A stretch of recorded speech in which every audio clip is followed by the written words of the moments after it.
One of my favorite aspects of the Rubin Report is the feedback that we're getting from viewers literally all over the world. Just last week, I had viewers from countries like Egypt, Denmark, Mexico, Spain, and Australia reach out to me, just to name a few.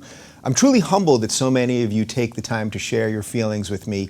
And although I don't have time to respond to everyone, I do try to at least read the messages that you're sending. To me, the most amazing part of this is that the conversations we're having on this show are transcending race, religion, sexuality, and nationality. The fight for free speech, the importance of not giving in to the authoritarians, and the awakening against the regressives are all ideas that bring us together. The power of ideas is universal. When we discuss free speech, free thought, and free expression, it's vital that we mean it equally for everyone, not just in an identity politics-based pecking order. This device, this thing that we all have in our pocket, is bringing us closer together in ways that were literally unimaginable only a generation ago. Right this very second, one of you is watching this direct message while on the subway in New York City, one of you is listening to the podcast while at the gym in London, and one of you is streaming this while on your couch in Moscow. Not only are you all tuning in on a variety of platforms, but you're furthering the discussion of these ideas on Facebook and Twitter, or just by talking with your friends and family. That expansion of our conversations makes me want to do better work, even if talking about difficult topics comes at both a personal and professional cost. As the world has gotten smaller, it has never been more important to hear voices that challenge our thinking and give unique perspective based on their own personal story. My guest this week is Inna Shevchenko. Inna is the leader of the women's movement Femen International, a columnist for the International Business Times, and a free speech activist. She was born in Ukraine the same year that the USSR fell, has been kidnapped by the Belarus KGB, and in 2013 was granted political asylum in France. She has lived a truly controversial life and paid the price for being outspoken more than once. This is not someone who only talks about the news, this is someone who actually lives it. There are many issues I want to discuss with Inna, from women's rights and free speech to Islamism and political correctness, but I also want to talk to her about life in France right now. Has it changed since the Paris terror attacks? What's the political climate? Has the regressive mentality seeped into the mainstream, thus weakening free speech and helping the authoritarians? The only way we can find answers to questions like these is to be connected with people who aren't afraid to share their views. You know, there's a catch-22 to all this connectivity. As it brings us closer and transcends cultures and borders, it can also make everyone else's problems seem like our own. On one hand, we can see how others live and have empathy for our fellow man. On the other hand, sometimes it's hard to gauge just how much something across the globe should affect us in our day-to-day lives. I try to do this show each week in the spirit of finding balance between those two concepts, and I hope Inna will provide perspective on some of the big questions I've mentioned here. The more we focus on our common humanity, the less chance we'll be able to be ripped apart. Inna Shevchenko is the leader of the international women's movement Femen, a writer, a speaker, and a fearless free speech advocate. Inna, welcome to the show. Hello. Hi. Thank you for the invitation. Yeah. I've been waiting for long, I should say. Well, I'm really glad that we connected. I've known about your work for a while, and then I saw a piece that you wrote in the International Business Times last week about the regressive left and the racist right, and that basically most of us are in between, and that's very much what we've been talking about here on this show, so I thought it would be a perfect time to talk to you. So you're in Austria right now, is that right? I'm right now in Austria, yes, for a conference. Can I ask what you're doing there, or is this a top secret mission? Yeah, no, it's I'm here for a conference about free speech, of course. I hope that this time it will not be interrupted by a terrorist. We will be speaking and enjoy this topic, discussing this topic. All right, well, we're going to talk about some of the interruptions that you've had by terrorists when you're giving talks on free speech. But first, let's do a little bit on your biography, because I think it's pretty amazing. I mentioned at the top of the show, you were born in Ukraine, not the Ukraine. You were born in Ukraine the same year that the Soviet Union fell. And I think that had a lot to do with sort of your path right now because of things that you saw in a sort of newborn country. So can you talk a little bit about your history first? Well, right. I was born the year my country was born, actually. Yeah. And of course, the situation, you know, for me as a child, it was just childhood, but for adults it was of course a rough reality. And then later I understood that I had a rough childhood. However, for me to make a homework under the candles because all electricity in the city was shut for the sake of economy, we didn't have a national currency, and my parents were receiving salary with sausages or Wow. with bread, and I mean, poverty was poverty, and I think that this is not something special to tell you about, because still until today many people live in poverty. And 25 years after, Ukraine, actually right now in a similar situation, and already my nephew, small child, who is 8 years old, he lives nearly a similar situation and has similar childhood to what I had. So situation is not really changing and progressing, but of course it had a really huge impact on me, and I think on the whole generation that was born after collapse of USSR, because we saw that as adults were saying, our country was ruled by 450 idiots. This is, I'm quoting. Yeah.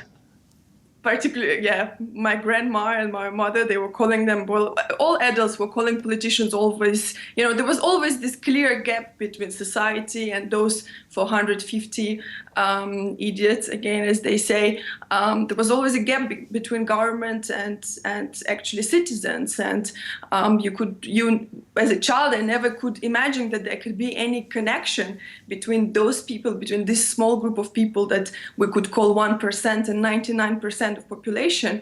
There was always an impression as if we were living in different countries. I saw, of course, I grew up in a very traditional society where a woman has to work and to have job, and also of course take care of everything at home. And even though my father was not a particular patriarch, but of course my mother was housewife as well as working full time. And in 90s, during this time of trying to create a government in the country after collapse of USSR, parents had to work on different jobs, and my mother was working on 3 different jobs, and of course taking care of us at home, which of course gave an impression and kind of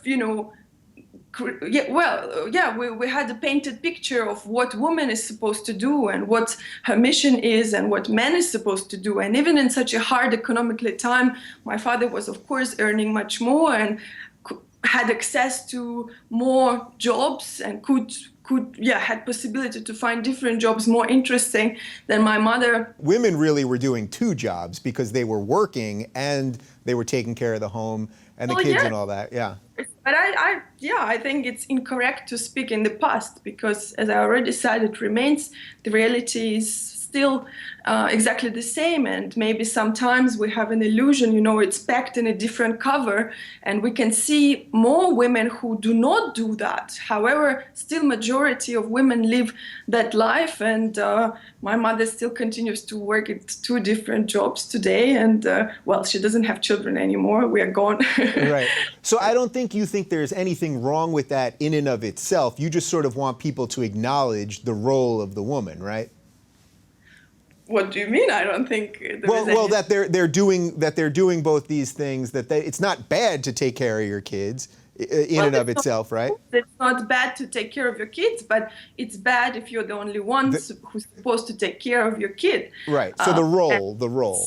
Well, yeah, exactly. That you have to follow the role and you have no choice. And I think there's a lot of things that are wrong in this concept and in this reality, and therefore we started our movement in Ukraine as a women's movement, feminist movement, even though at the beginning, I should confess, when we started our activity, we didn't really had a clear understanding what feminism was about, because for example, to give you an example, I was studying in the best university of Ukraine. I was studying journalism, and in 4 years of my studies, I never had even 1 hour lecture on what feminism is. Wow. I didn't even hear the definition of such ideology because that was something which is not close to Eastern European society, again, where women have to be at home and take care of family, but not go in the street and demand their rights.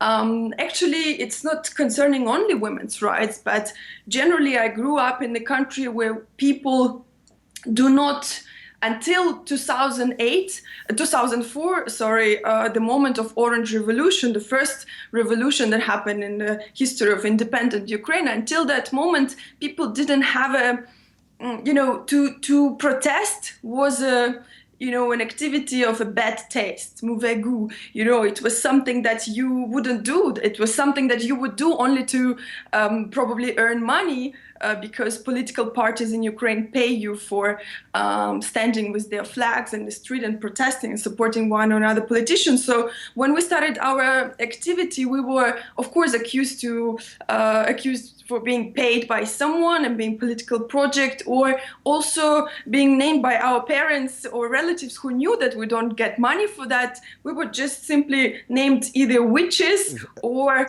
psychologically sick girls. Right. Okay. So I don't want to jump too far ahead yet. So we're gonna go into all that. But just to sort of wrap up the Ukraine part, because I think a lot, there's so much happening with Ukraine, and as you said, it is a young country. It's only 25 years old in terms of independence.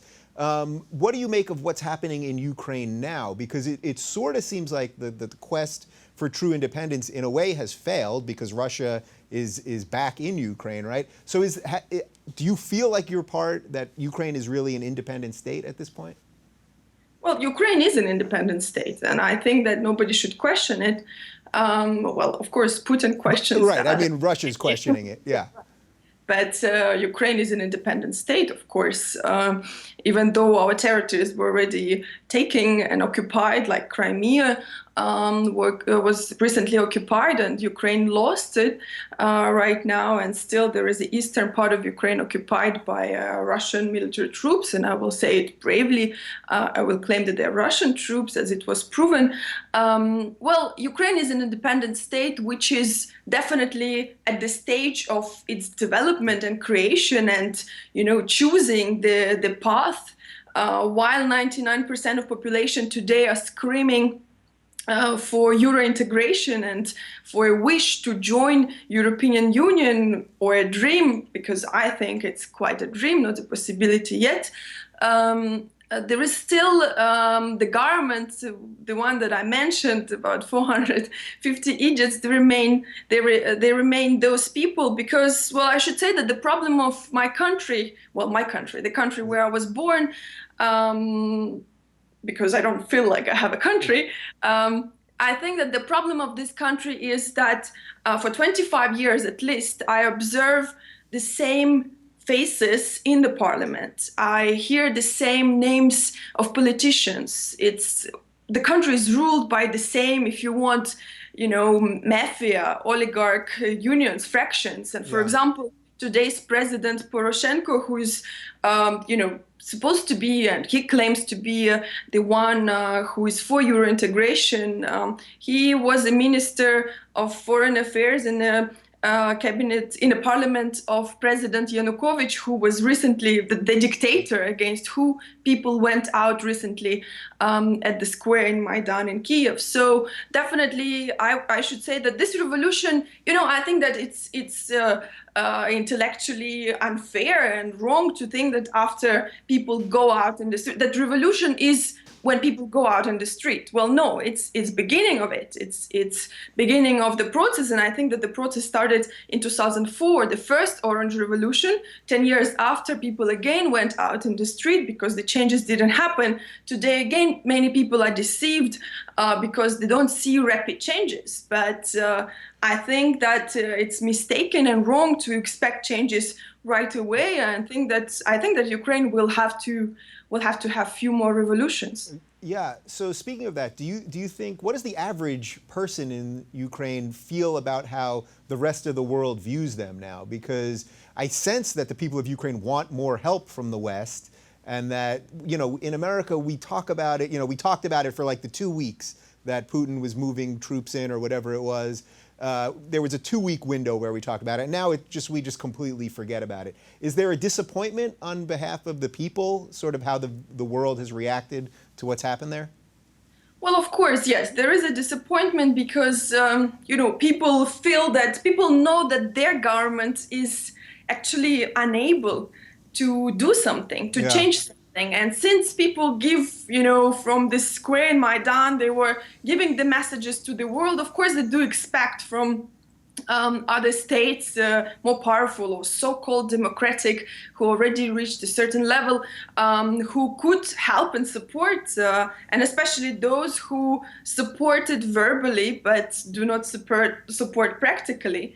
Of course, many people are, as I said, deceived and disappointed today, and even some come to the point when they say that with Yanukovych, with the dictator, it was better because at least we had what to eat and his government didn't touch us. Yeah, so last thought on this, and then we're going to move on to some of the feminism stuff. I mean, correct me if I'm wrong, but I think, didn't Ukraine have nukes which they gave up as part of that they would get NATO protection once they were an independent nation? And basically that just didn't happen, right? So they sort of gave up their protection, the weapons that would have protected them, and then they get this invasion, or whatever you want to call it, from Russia, and now the other countries right there are doing nothing, we're doing nothing. So it was really like an unfortunate decision, I suppose. Well, if we will go right now in discussing about decision on NATO, I think it will be too complex discussion. Okay, fair enough.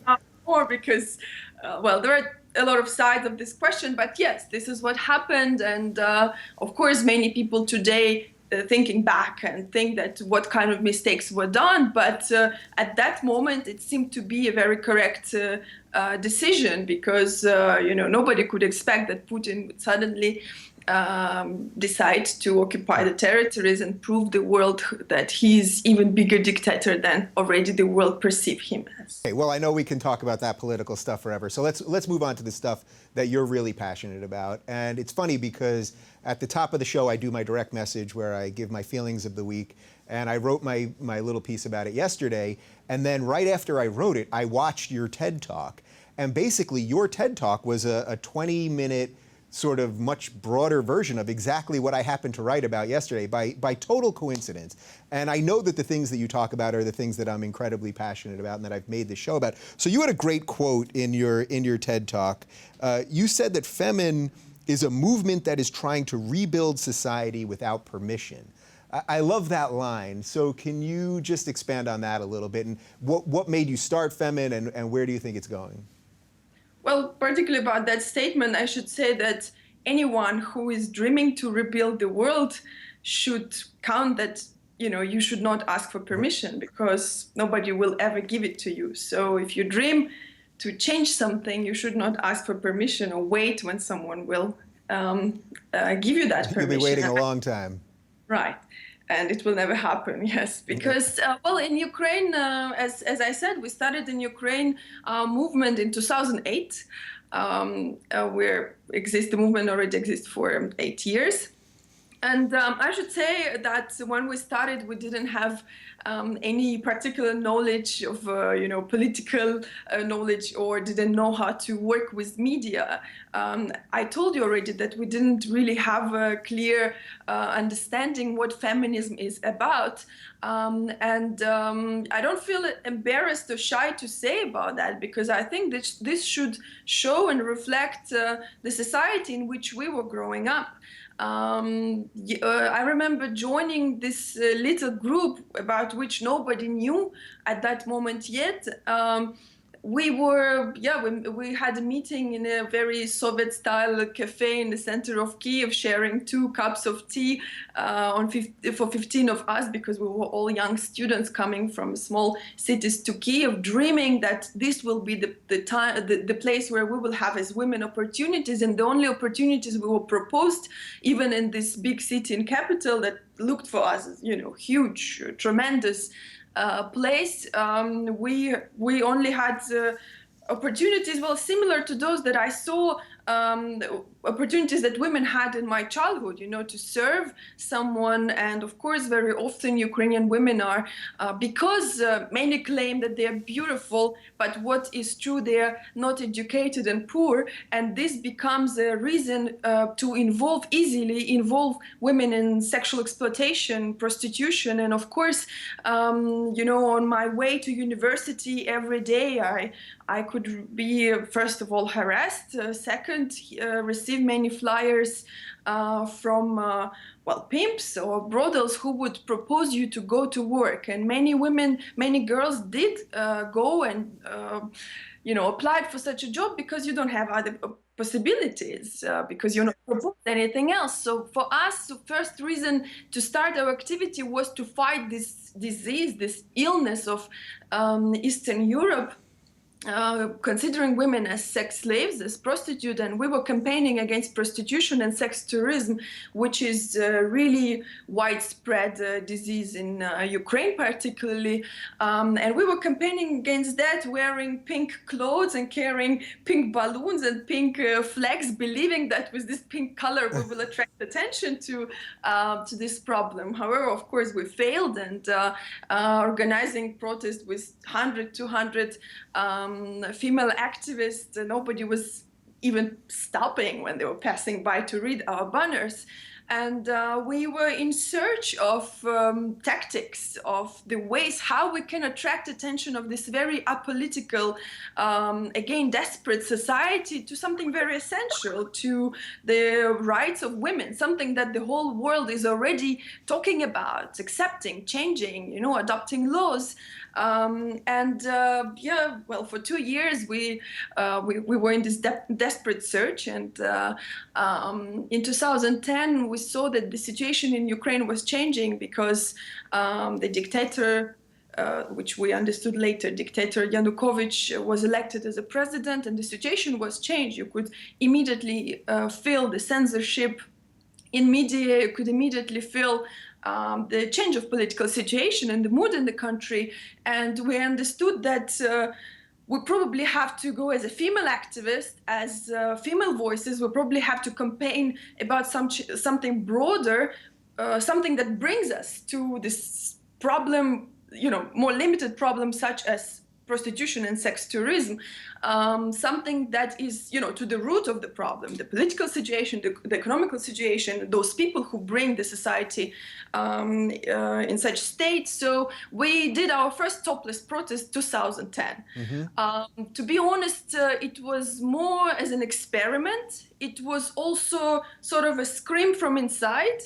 And as I said, it was a decision made during this, being in a desperate search of how to let people hear women's voices and their problems. How did that first moment feel for you when you did the topless protest? Because you guys, even if it hadn't picked up much traction, you were already talking about things, as you've said, that were sort of not accepted in your society. So you're already going against the grain. But then, you realized, all right, we've got to do something that's going to really get us publicity the right way and all that. How did literally that first moment when you took off your top feel? Well, I should say that I didn't do that moment because I did it a year after, because we had a huge discussion in the group, sort of even a fight about whether to do it or not, because and I was one of those who were against topless protests. So that came later for me, but definitely it had a huge effect, because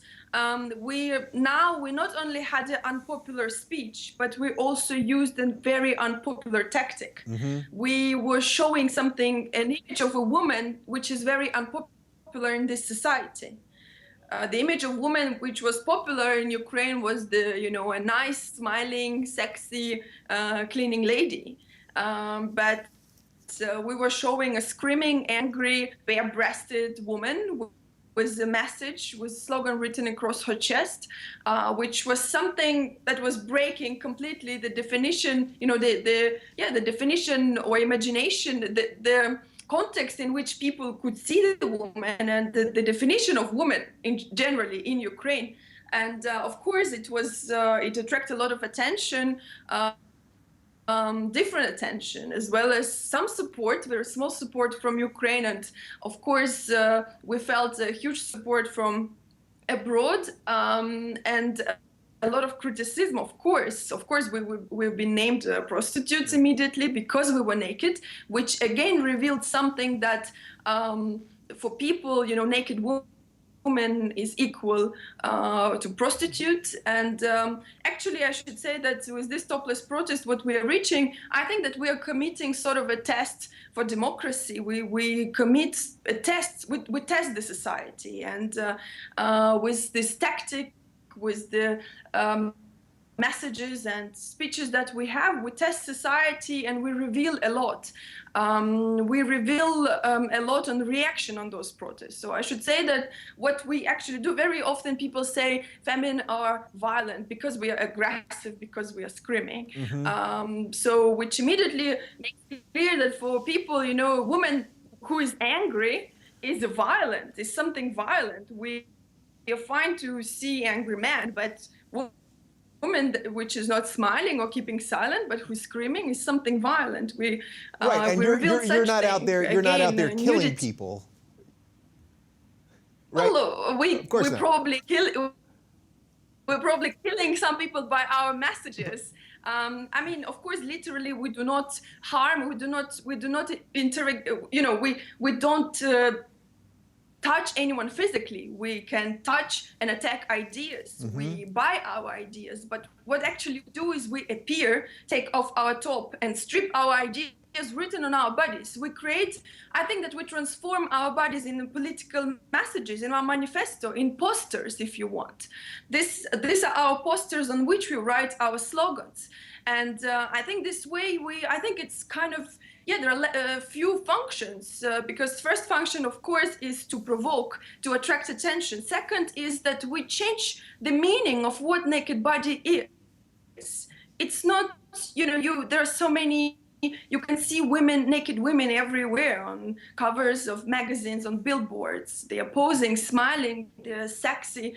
What we are showing woman who's not sexy, but, she's political, her body is political, she's not smiling, she's screaming, she's not inviting you to use her, she's refusing, she's showing her anger, she's showing that she's demanding something. And of course, this is something that breaks a lot of stereotypes and rules and traditions, particularly in society like Ukraine, or generally in many countries. We received a very different reaction on such protests, and I think it reveals a lot, it mirrors a lot. Well, what's interesting is you're really talking about the true roots of what feminism really is. You are demanding to be accepted as an absolute equal to a man, which really is what first wave feminism here in the West was. It's now changed and morphed into something else. But all you're demanding sort of is equality. I've seen you described as a sextremist. Do you like that word? You've used that word a little bit, but I've heard it about you more. Right. Well, this is the word that we created, actually, and we identify ourselves as sextremists because we use our sex, the fact that we are female, as our weapon. Our bodies are our weapons. And I think this is also sort of an answer to fundamentalists, to terrorists who use the guns, who actually kill people. We show them my body is my weapon, because first of all, you are scared of it as if it was actually a weapon which could kill you. And second, we see that this body really can destroy, can destroy bad ideas, or at least challenge them or provoke them and create discussions. So yes, we call ourselves sextremists because we use our sex as our weapon. Our body is our weapon. Okay, so as I mentioned at the top of the show, and as you've illustrated here quite obviously, it's not just that you talk about these things, but you literally are putting your life on the line. I mean, just by taking your shirt off, the amount of people who you've angered, it's incredible, it's crazy. But you've also had very close brushes with the law, with actual terrorism and violence. Can you go into a couple examples, the KGB example in Belarus, and you were literally, an event that you were speaking about, free speech, was shot up, and there's some crazy audio of that. Can you just talk about those two examples?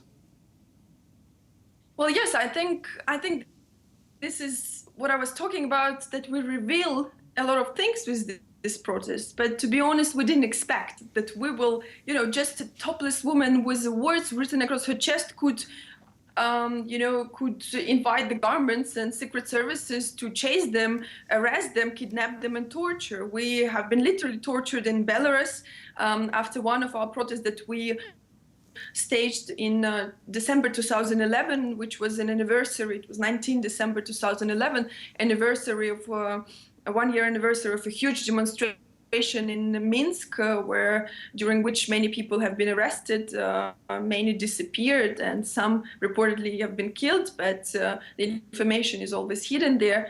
And we staged an ironical protest mocking dictator Lukashenko in front of KGB office, which is official KGB service there. And during the protest, journalists have been grabbed by the staff, KGB staff, the men who came out of the office of KGB, and we were ignored, so we could leave the place. They certainly knew that they will be able to catch us before. What was important at that moment for them to stop the journalists from releasing the images. However, some journalists managed to do it. They left before, having experience, obviously, working in Belarus. And later, a few hours after, when we were at the bus station in Minsk on our way back to Kiev, to Ukraine, we have been grabbed and thrown into a bus in which we spent the whole night being questioned by men. Well, we saw their faces, they didn't hide themselves, but they were clearly saying that they're KGB, and they were asking us who paid us for this protest. They were saying that they know that Europe pays us, which is ridiculous. Who is Europe? I was trying to ask them as well. They didn't answer because they were the ones asking questions. So after that night, we have been brought to a forest in which we changed the buses. We were taking in another bus, and there was another troop of men, faces of who we couldn't see anymore because they put plastic handcuffs on our hands, and we were not allowed to move, and had to keep our heads down and looking on the floor. Well, we heard during, I think, 5-6 hours drive, we heard that we will be killed. We heard the description, different description of how we can be killed. And we were asked to breathe loud because they wanted to hear us breathing, saying that in a few hours we will not be able to breathe. They were saying that they will send our corpse or parts of our bodies to our mothers, and so on and so forth, which was, of course, done very professionally. You could feel that these men do this every day. It's their job, actually, to torture people like that. We received few hits, but they were not beating us severely. But later we were taken out of the bus in a forest, and there, they were doing horrible things, such as putting, gasoline on us and playing coming with the fire very close to the body. So you feel like they will burn you alive right now. Yeah. They made us undress, turn. And so they were creating situations when you feel like next second they will rape you, they will burn you, they will kill you, they will cut you. What they did, they cut my hair with knife. They were, they throw some, green antiseptic in my face, which I couldn't wash away, things that were somehow at some point would sound ridiculous, but it was torture. It was psychological and physical torture. They were filming everything on 2 video cameras, so it was supposed to be reported to someone. And we saw 15 men around us in masks, and the fact that they were wearing masks made me think that they will not kill us because they hide their faces. However, I didn't know how far they will go in their action, and after this torture, they throw us out in the forest, and we spent another 5 hours, 6 hours to find someone, and we found a village. Well, village, it's a big word probably for 7 houses, in the middle of the forest that we found. And we were lucky enough that at that moment there was someone who came from the city and had mobile phone.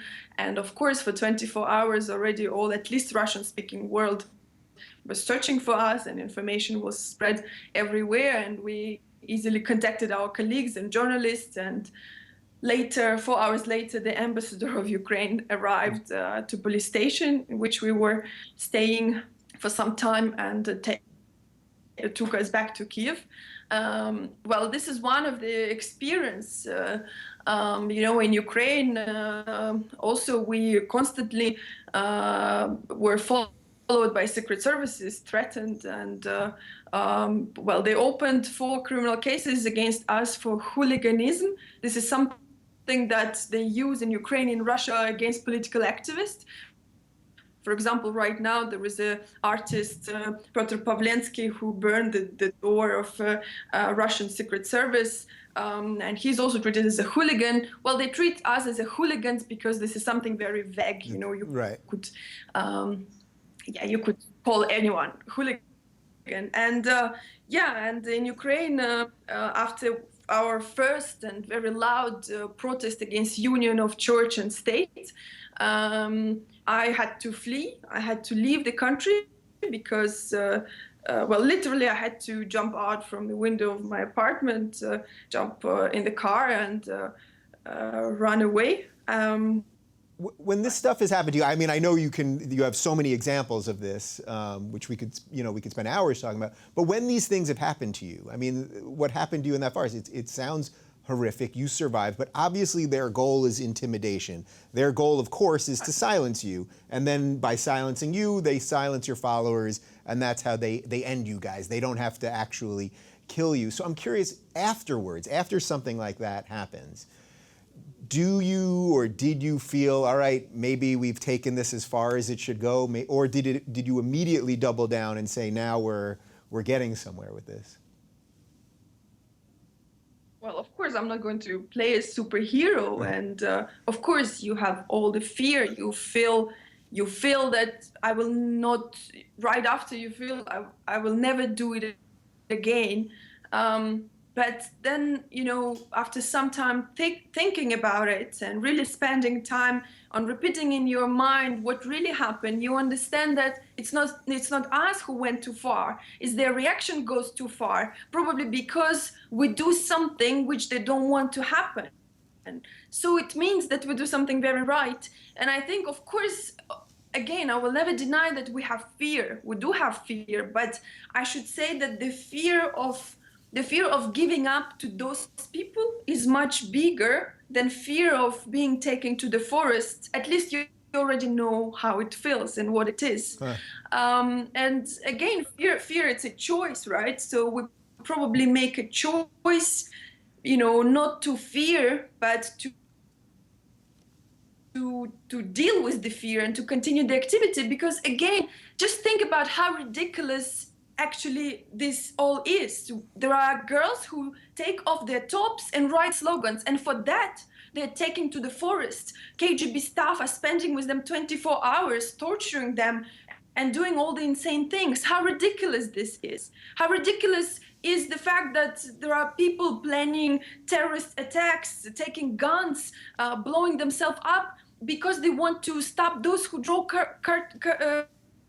caricatures, who draw very funny or not funny for some cartoons, but something so peaceful, so somehow very childish as well, something very simple. So I think that it also reveals a lot. It shows how crippled our society is, how we replace the fight or the fight of ideas by actually the fight between people. Mm-hmm. And I think that this is, of course, a reason to continue. And, sometimes people say, well, you already do it for 6 years and you're only 25 and you already have been nearly killed at least 3 times. But what makes you go on? But this is exactly the reason that make you go go on, because you understand that just because you say, you write 3 words on your body, or you write an article, or you draw a cartoon, they want to kill you for that. Isn't it ridiculous? Doesn't it show that I live in a sick society? And because I don't want to live in sick society, I continue. I go on. I know that the history of my time is written right now.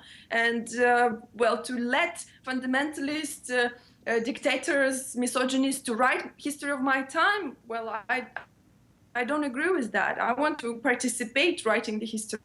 Yeah, I mean, listen, I love everything that you just said. The whole spirit of everything that I do is exactly that, and you're at the front lines of it. So that's a good segue, actually, to in 2013, you got asylum in France, and you live in France now. And that must have been an interesting time to move to France, because shortly after that was the Charlie Hebdo attacks. Now, you knew some of the cartoonists, right? You had worked with them a little bit. So can you talk about that? Well, I knew all the cartoonists, those who died and those who survived as well.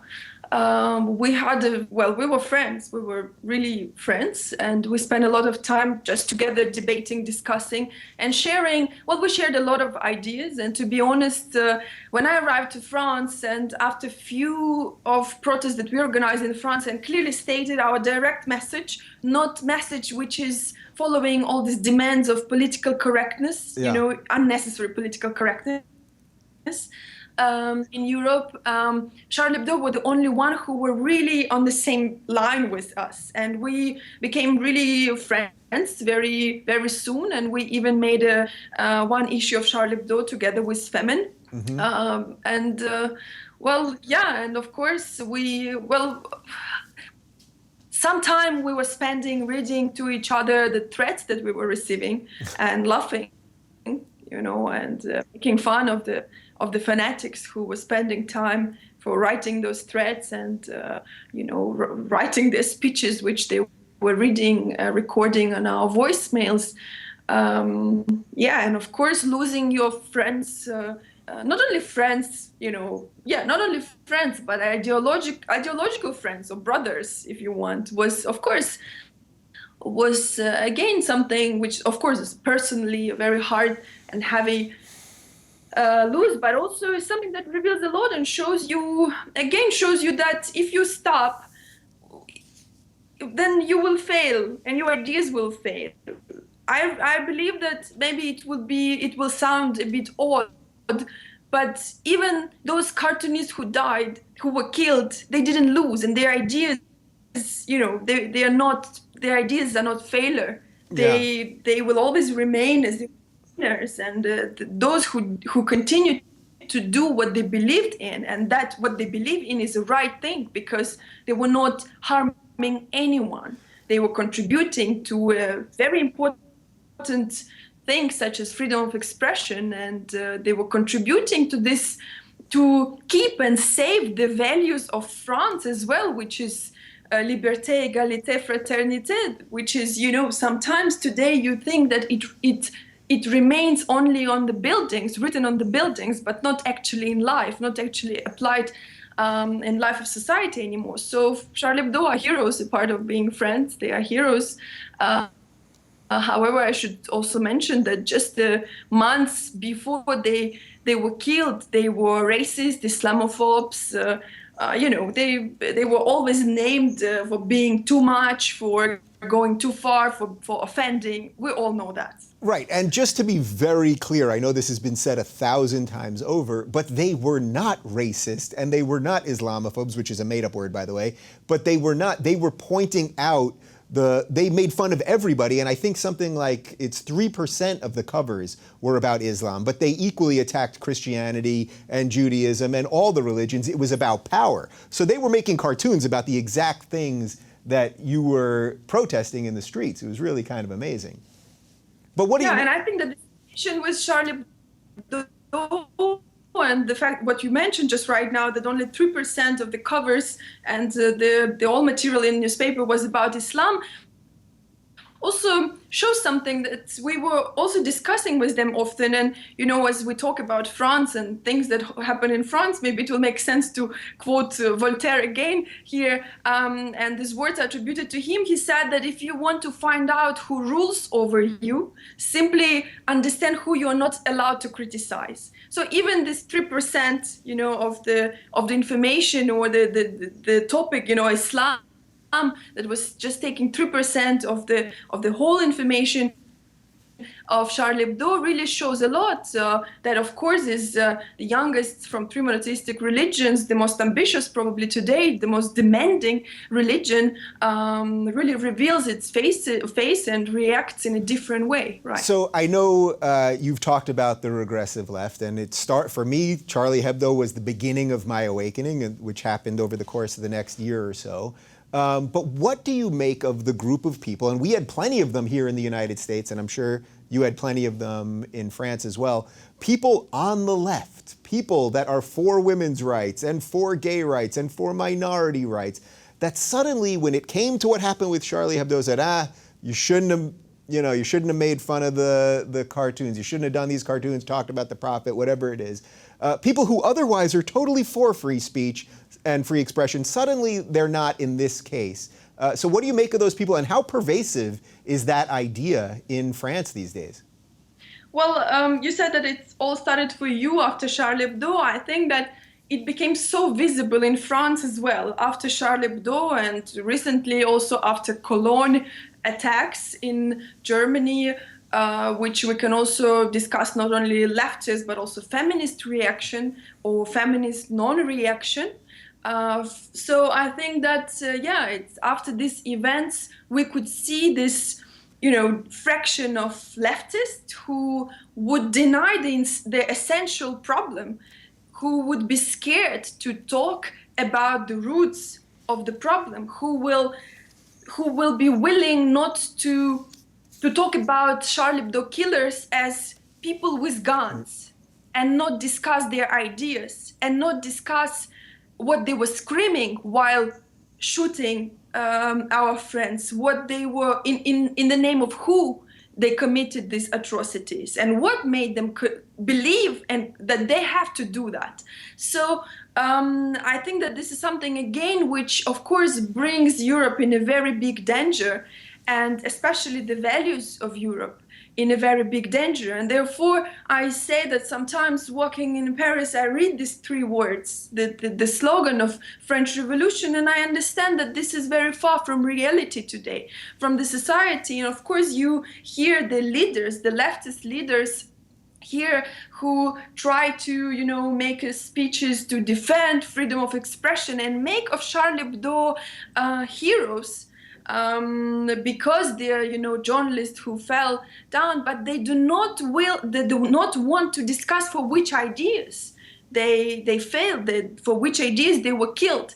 So many of them, of course, do it out of fear, but very different fear. There is a very big fear to have similar speech to right wing, similar speech to actually xenophobes and racists, right?